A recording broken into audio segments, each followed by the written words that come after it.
Magandang araw mga ka-Gen-Z Moms! Samahan niyo ulit kami dito sa aming outing serye.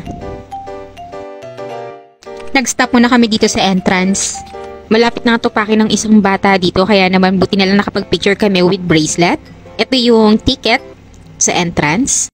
At kita nyo naman kanina yung mga tirik na daan ng mga ka-Gen-Z Moms. So, struggle muna kayo bago mag-swimming. So mga ka-Gen-Z Moms, ito na yung maayos at malinaw version video dito sa Villa Elena Mountain View Resort. So kitang-kita nyo naman ang kabuuang kagandahan ng resort. Nauna na nga kami ng anak ko sa kiddie pool dahil tuwang-tuwa at excited na nga siyang lumusong dito sa pool. Ipapakita ko lang sa inyo mga ka-Gen-Z Moms kung gaano kalawak ang kiddie pool at pang-adult, which is magkatabi lang naman. And then mapapansin nyo, maraming pagpipilian na pwede nyong pag-slide.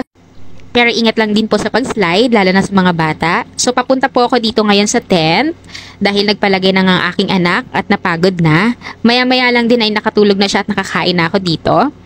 At bumalik ako dito sa part ng falls kung saan gusto ko i-explore yung ginagawang tulay. Nakikita niyo naman mga ka-Gen-Z Moms kung gaano kalinaw yung tubig at napakalamig niyan. So, ang sarap talaga maligo sa katirikan ng araw. Dito mga ka-Gen-Z Moms, may ilang bahagi ng resort na ginagawa pa. So, kung nakita nyo o napanood nyo ang una kong video dito sa resort, ay nabanggit ko nga po ito na ine-expand pa po nila ang resort at pinapaganda. At sa bahagi ng taas ng resort na ito ay meron din pong swimming pool na pwedeng pag-swimmingan at private pool kung gusto nyo na kayo lang pamilya or relatives ang gumagamit ng pool. Sa part na to ay nagiinuman na kami.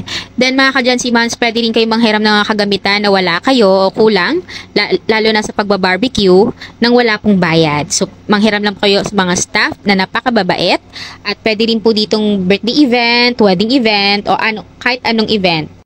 Hanggang dito na lang mga ka-Gen-Z Moms. Bukas na lang ulit. Bye!